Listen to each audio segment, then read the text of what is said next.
Oh wait, episode 4 of Wonderful Pretty Cure. Not a lot of crazy stuff was happening in this episode. And yeah. But let's just get on with it.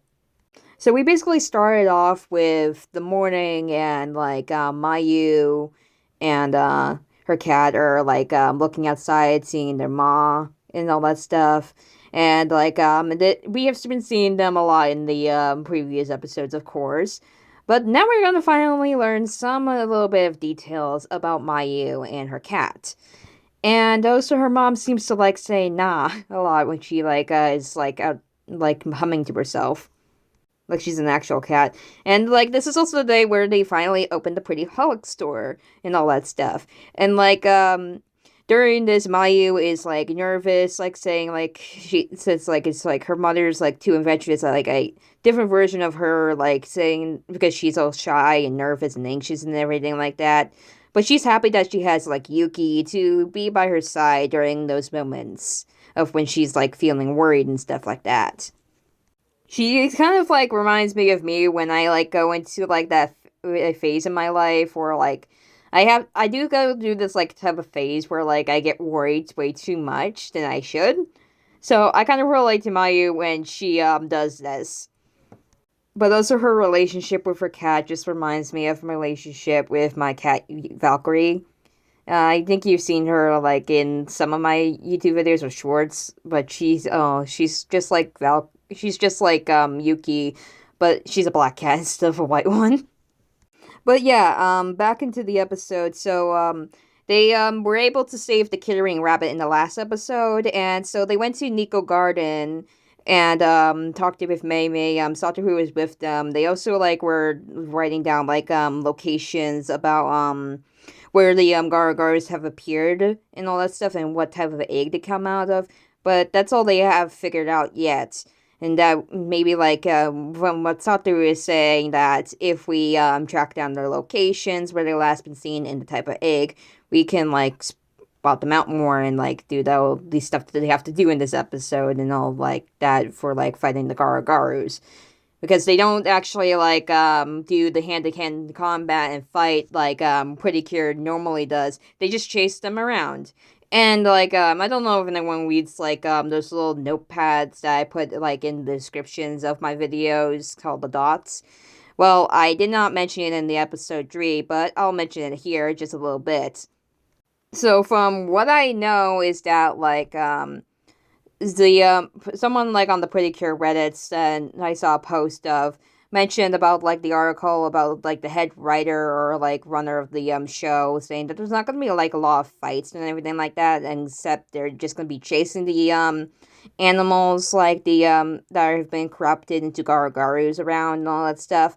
And although that does sound a bit boring and stuff like that, I do starting to see that it's starting to get a bit boring.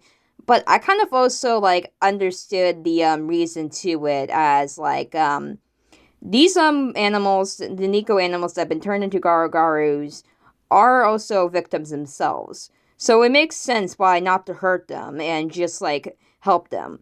So I kind of do that approach. So it's not just all a bunch of running around. There's a reason for why they're chasing and running instead of hurting or punching them or kicking them like normal Pretty Cures would do when fighting monsters and such like that.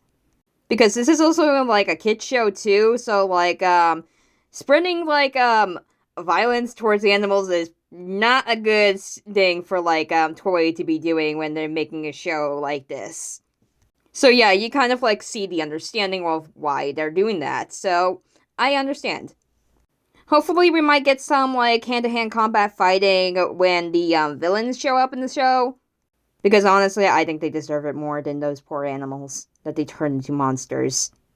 But anyhow, it's apparent that there are about 10 to 9 Kittering animals if you count out the rabbit Kitterings and the OA have saved them. And from what Mei Mei says, that when all the 9 animals are collected, they could help heal this main crystal that's in the Nico Garden and all that stuff that was shattered and stuff like that, and just fix it when they are being collected and all that stuff, basically.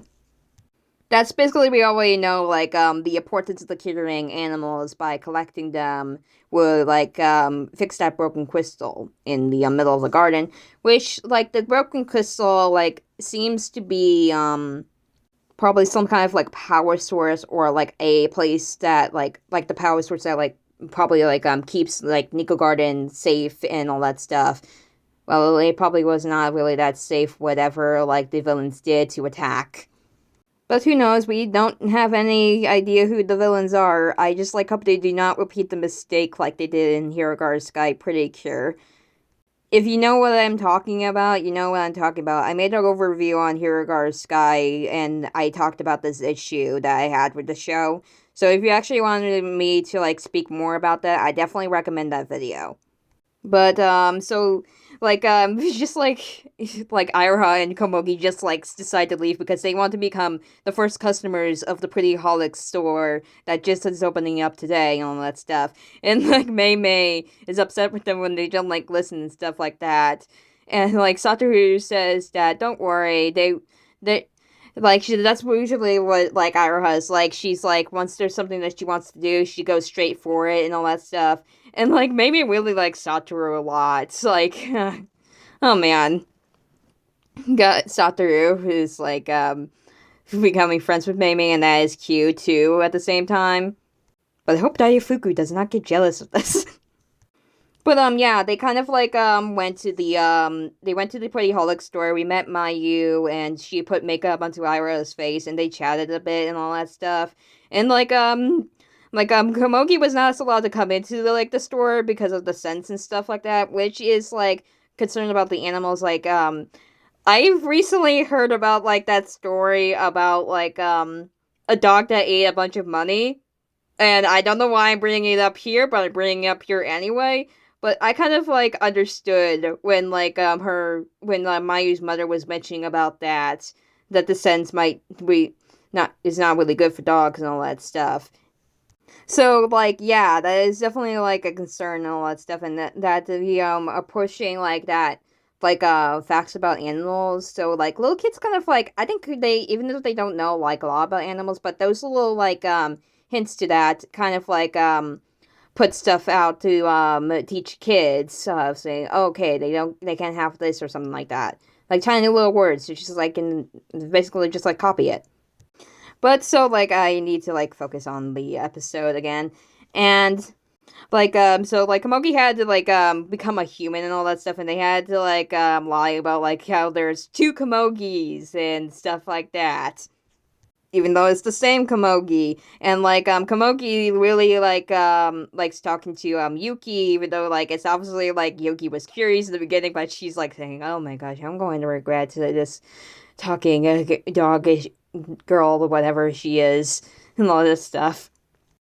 But of course we had to get on to, like, the fights. And so the Garu that is in this episode is a Tanuki, and they started chasing it around and stuff like that, like they always, like they have to do and stuff like that.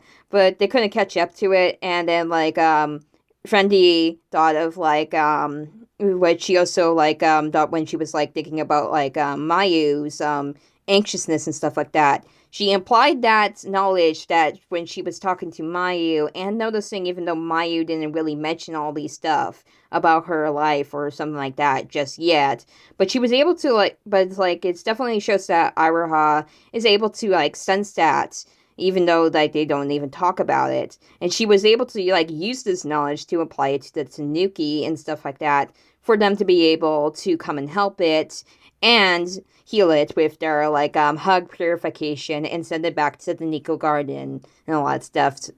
So that was really good.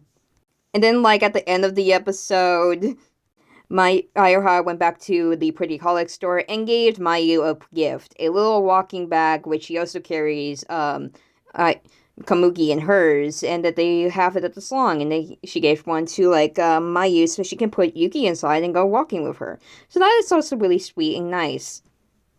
As we already know that Mayu and Yuki are definitely Cure Lillian and Cure Nyammy and all that stuff, and that has been confirmed now since Well, we're gonna see them a lot, definitely, and I hope we do see them a lot and like see episodes like this until they're finally able to become pretty cures themselves. In the next episode, it seems that we're gonna get the Friendly attacked, which is their like the group attack for Friendly and Wonderful. And so that's where I'm gonna end this episode here, and I'll see you next time in my other reviews and stuff like that. That's all I have to say, as I want to make this like short and not long. So see ya. Bye.